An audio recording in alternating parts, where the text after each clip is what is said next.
Assalamualaikum warahmatullahi wabarakatuh. Baik lagi sama saya Taranggawana. Kali ini saya akan menjelaskan tentang subnetting. Nah, subnetting itu apa? Nah, mari kita simak.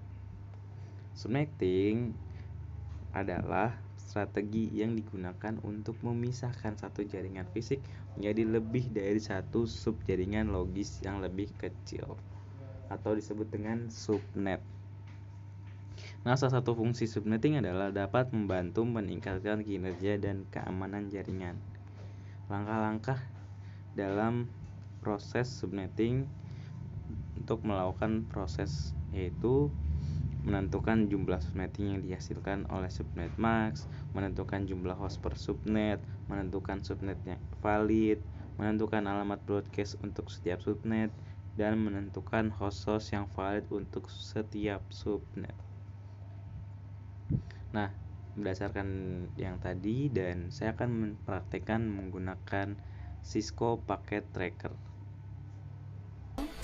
Di sini saya sudah Ini membuat merupakan skema yang sudah saya buat dengan terdapat router dan switch 1 dan switch 2. Switch 1 memiliki 3 PC dan switch 2 memiliki 3 PC juga.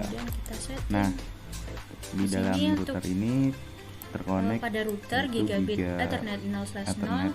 Ini adalah router yang terhubung dan pada lab 1 dan lab Giga Ethernet 1 0 ini itu lab 1 terhubung pada dan Giga Ethernet 1 yaitu lab 2.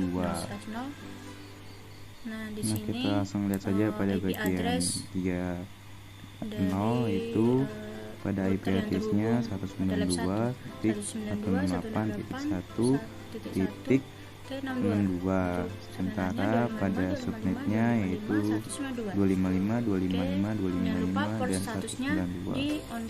Nah, jangan lupa port statusnya diaktifkan. Yang lab 2 ini Nah, pada bagian yang lab 2 sama 1.126. saja, namun Untuk yang terakhir sama. subnetnya pun sama, itu 192.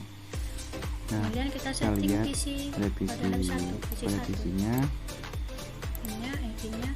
Ini Sini, adalah IP address-nya IP-nya 1.1. 1.1, Untuk subnet mask-nya sementara subnet 192 dan ini gateway-nya gateway-nya 1.162. 1.162. Sama seperti IP Nah, address pada Lalu router. kita cek pada sisi bagian 2. Untuk Nah, di sini pada PC IP 2 address-nya 1.2. 1.12, subnetnya sama dan gateway-nya sama 1.162. Kemudian gateway-nya sama 1.62.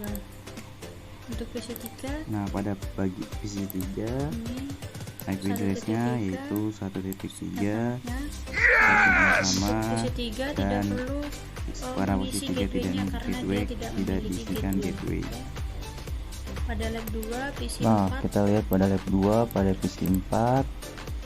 Di sini IP address-nya 1.1.64 karena 162-nya digunakan oleh switch atau lab 2.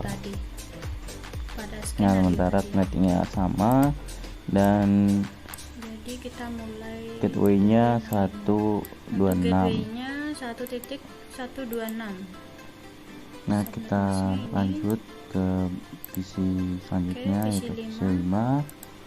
Di sini IP address-nya yaitu PC 5 ini 1.66 dan subnetnya sama, sementara PC 5 tidak memiliki gateway. Kita lanjut ke PC 6.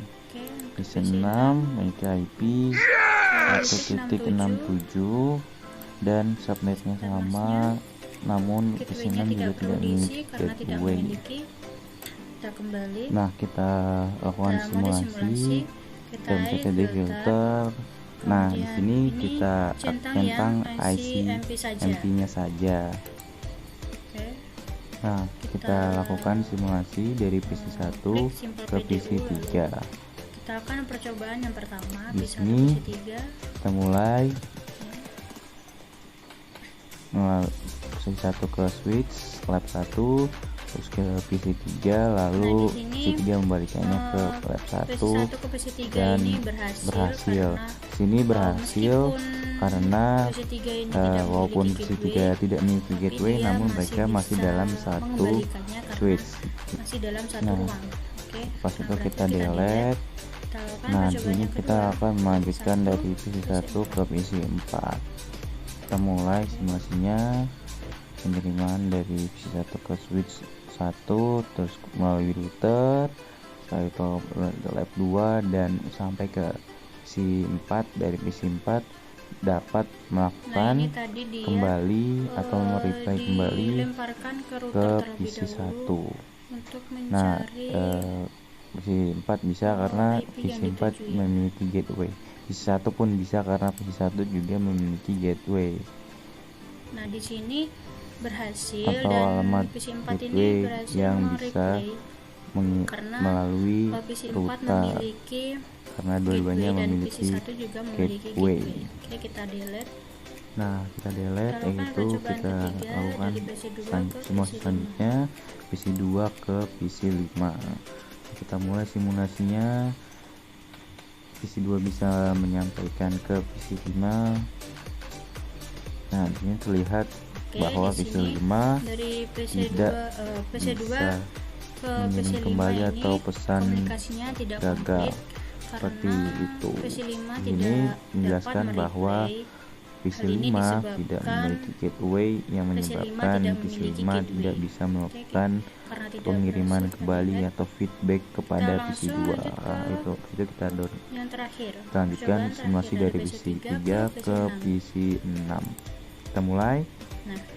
Nah, di Ini sini mengapa seperti ini? Karena PC3 dia tidak bisa melakukan tidak pengiriman berhasil, karena alamat IP yang dituju Mengapa kok tidak tidak berhasil? ditemukan karena PC3 disebabkan tidak PC3 memiliki dan gateway PC6 dan ini tidak PC6 memiliki juga tidak memiliki gateway gateway. Nah, setelah itu kita kembali ke mode real time. Di sini kita akan melakukan pengiriman melalui real time dengan dari PC1 ke PC3, yaitu tracer, lalu IP PC3 192.168 dan .1.3.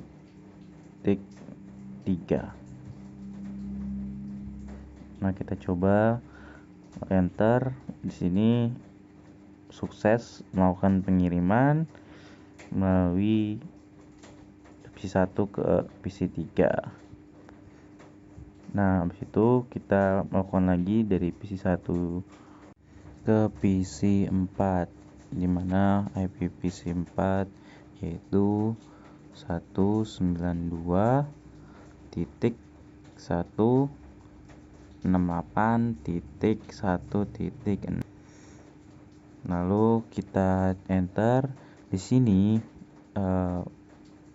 PC1 mengirim melalui router terlebih dahulu, lalu dapat sampai ke PC4. Tulisan jelas bahwa tracer berhasil. Nah, kemudian kita melakukan simulasi dari PC2 ke PC5.